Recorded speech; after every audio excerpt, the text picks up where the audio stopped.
Hello guys. आप विद्यार्थीगण एवं शिक्षार्थीगण को हमारे चैनल हरिओम ट्यूशन में हार्दिक स्वागत है। आज हम अध्ययन करने वाले हैं भारतीय संविधान, जिसका पहला टॉपिक भारतीय संविधान सभा, जिसका पहला क्वेश्चन भारतीय संविधान सभा की निर्माण करने वाली भारतीय संविधान सभा की गठन कब की गई। इसका पहला ऑप्शन जुलाई 1946, दूसरा ऑप्शन अगस्त 1947, तीसरा ऑप्शन अक्टूबर 1949 और चौथा ऑप्शन जनवरी 1950। इसका सही उत्तर भाई ए होगा। सेकेंड इम्पोर्टेंट क्वेश्चन,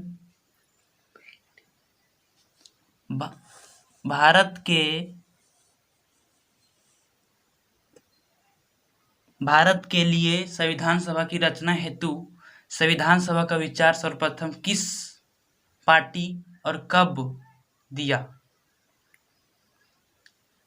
पहला option A Congress party 1930, B Muslim League 1930, C Swaraj party 1924, D Congress party 1924। इसका correct answer Swaraj party 1924। Swaraj party ने सबसे पहले इसका विचार किया था 1924 में। इस पार्टी का निर्माण करता था जवाहरलाल नेहरू का पिता। कांग्रेस से मतलब अलग पार्टी बना के इसका मतलब विचार विमर्श किया था। आगे चलते हैं, क्वेश्चन नंबर 3। क्वेश्चन 3, संविधान सभा में कुल सदस्यों की संख्या कितनी निश्चित की गई थी। Question number A 542, question number B 403, question number C 400, question number D 389। Correct answer option D 389। 389 total सदस्यों की संख्या थी। क्वेश्चन नंबर डी सही होगा। अब देखो क्वेश्चन नंबर ए 542, इसमें बहुत बॉयज लोग एंड गर्ल लोग कंफ्यूज करते हैं कि 542 मेरा लोकसभा सदस्यों की संख्या है, इसलिए बहुत लोग इसको 542 मानते हैं। बहुत सारा ऑप्शन कंफ्यूज करने के लिए दिया हुआ होता है, लेकिन हमको ये नहीं मानना है। इसका ऑप्शन होगा डी। आगे चलते हैं, क्वेश्चन नंबर 4, संविधान सभा की प्रथम बैठक कहाँ की गई थी। Option A Lahore, B Chennai, C Nai Delhi, D Kolkata. तो इसका करेक्ट आंसर होगा ऑप्शन सी नई दिल्ली। देखो नई दिल्ली, इसका ऑप्शन तो नई दिल्ली होगा, लेकिन पूछता कि नई दिल्ली में कहाँ की गई थी। तो नई दिल्ली में पुस्तकालय एक जगह है, इसका नाम है काउंसिल चैम्बर पुस्तकालय भवन। ठीक है, इसमें ये भी पूछ सकता है काउंसिल भवन ऑप्शन में दे सकता है, काउंसिल चैम्बर या तो पुस्तकालय भवन। ठीक है, अब आगे चलते हैं, क्वेश्चन नंबर 5, संविधान सभा की प्रथम बैठक कब की गई थी। तो ऑप्शन ए 9 जुलाई 1946, ऑप्शन बी 9 दिसंबर 1946, ऑप्शन सी अगस्त 1946, ऑप्शन डी फरवरी 1945। इसका करेक्ट ऑप्शन होगा ऑप्शन बी 9 दिसंबर 1946। तो आगे चलते हैं, क्वेश्चन नंबर 6, संविधान सभा की अस्थायी अध्यक्ष किसे चुना गया। संविधान सभा की अस्थायी अध्यक्ष किसे चुना गया। Option A doctor Sachchidanand Sinha, option B doctor Rajendra Prasad, C Jawaharlal Nehru, D Sardar Patel. तो सही answer doctor Sachchidanand Sinha. Option B में डॉक्टर राजेंद्र प्रसाद, इसमें बहुत कंफ्यूज होता है, क्योंकि डॉक्टर राजेंद्र प्रसाद अस्थाई नहीं था, अस्थाई था। यहाँ लिखा हुआ देखो अस्थाई, नहीं, डॉक्टर राजेंद्र प्रसाद था अस्थाई अध्यक्ष। जो इसके ये देखो संविधान सभा की जब बैठक की गई थी 9 दिसंबर, तब अस्थाई अध्यक्ष को चुना गया था। जो सबसे बुजुर्ग थे डॉक्टर सच्चिदानंद सिन्हा, उसको चुना गया। लेकिन कुछ दिन बाद डॉक्टर राजेंद्र प्रसाद को संविधान सभा का अस्थायी अध्यक्ष चुना गया, जिसको बोलते हैं इंग्लिश में परमानेंट सेक्रेटरी। डॉक्टर राजेंद्र प्रसाद को चुना गया और अनपरमानेंट अध्यक्ष डॉक्टर सच्चिदानंद सिन्हा को। आगे चलते हैं क्वेश्चन नंबर 7। संविधान सभा की संचालन समिति के अध्यक्ष कौन थे? तो option A doctor Rajendra Prasad, option B doctor Bhimrao Ambedkar, option C Gopal Swami Munshi, D Madhavrao. तो इसमें संचालन समिति है, बहुत सारे समितियों का गठन की गई थी, जिनमें से संचालन समिति का अध्यक्ष पूछा गया है, जिसका correct option doctor Rajendra Prasad, option A, इसका ऑप्शन ए। Question number 8।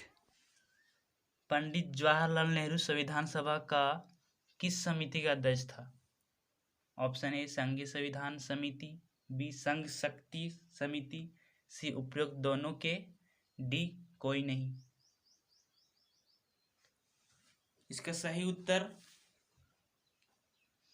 सी उपयुक्त दोनों के, संघीय संविधान समिति और संघ शक्ति समिति दोनों के अध्यक्ष थे। Question number 9।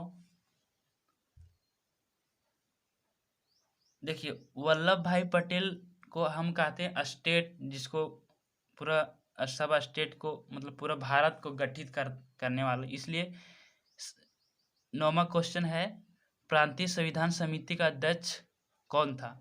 इसका option A Vallabh Bhai Patel correct है, ऑप्शन ए सही है।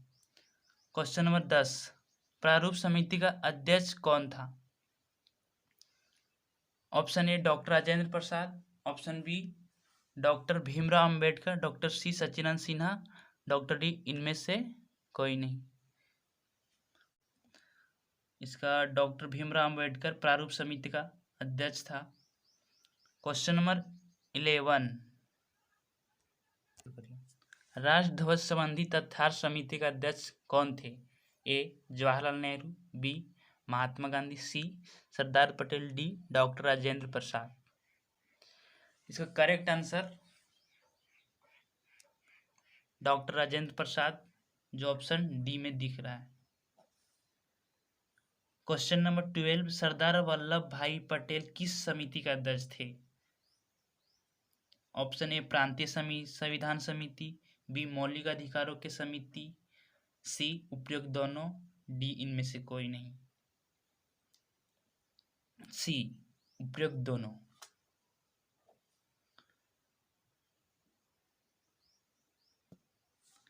सरदार पटेल राज्यों का एकीकरण में अहम भूमिका निभाया था। इसका मतलब इसीलिए इसको प्रांतीय संविधान समिति का अध्यक्ष चुना गया था। प्रांतीय मतलब राज्य, स्टेट, जिसको एकीकरण करने में अहम भूमिका सरदार वल्लभ भाई पटेल को जाता है। Question number 13। मौलिक अधिकार एवं अल्पसंख्यकों संबंधी परामर्श समिति की कितनी उप समितियां थी? Option A 2, option B 3, option C 4, option D 5।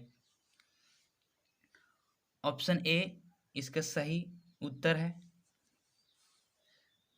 देखो, ये हम जो क्वेश्चन नंबर 12 में जो हम बी ऑप्शन मौलिक अधिकारों की समिति बोले थे, वो इसका पूरा इसी को मिला था। मौलिक अधिकारों एवं अल्पसंख्यकों संबंधी परामर्श समिति की अध्यक्ष भी सरदार वल्लभ भाई पटेल थे, जिसमें 2 उप समितियां थी। जिस 2 उप समितियों का नाम था मौलिक अधिकार उप समिति, जिसका अध्यक्ष थे जेवी कृपलानी, और दूसरा था अल्पसंख्यक उप समिति, जिसका अध्यक्ष थे एससी मुखर्जी। Question number 14। संविधान सभा के अस्थायी अध्यक्ष किसे निर्वाचित किया गया था? Option A doctor Sachchidanand Sinha, B Sardar Patel, C doctor Rajendra Prasad, D इनमें से कोई नहीं। यदि आप पीछे वाले क्वेश्चन में सुने होंगे, बताए हुए सुने होंगे, तो इस क्वेश्चन का आप उत्तर सही से दे सकते हैं। क्वेश्चन नंबर 6 में हम इस क्वेश्चन का उल्लेख किए थे। इसका सही आंसर है डॉक्टर राजेंद्र प्रसाद, जो ऑप्शन सी में पड़ता है।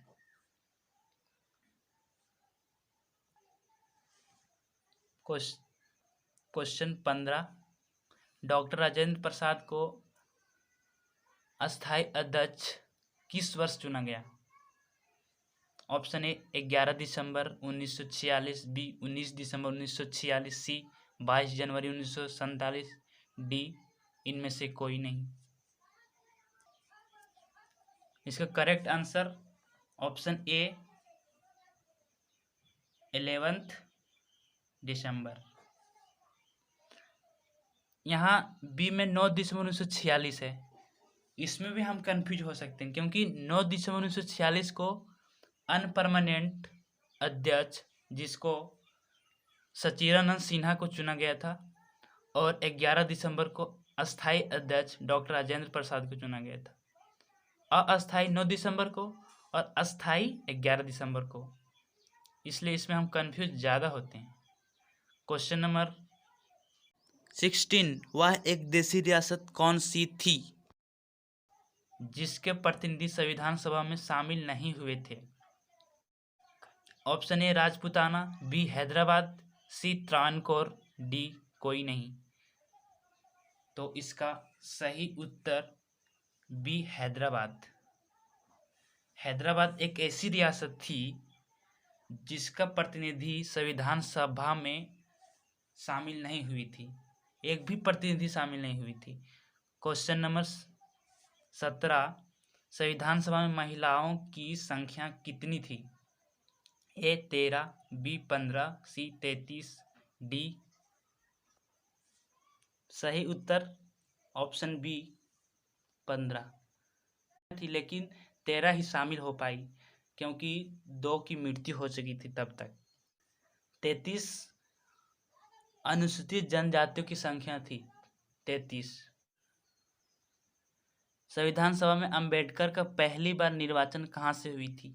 Option A Bombay, B Delhi, C Bengal, D कोई नहीं। इसका करेक्ट आंसर होगा सी।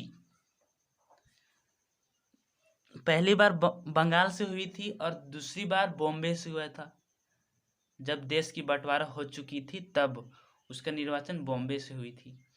देखिए, मतलब बंगाल था जहाँ से वह निर्वाचन हुए थे, वो मतलब पाकिस्तान में चले गए थे, इसलिए फिर दूसरा जब देश का बंटवारा हो गया था उसके बाद उसने चुनाव बॉम्बे से लड़े थे। आज का वीडियो यहीं तक, बाकी नेक्स्ट वीडियो में। धन्यवाद।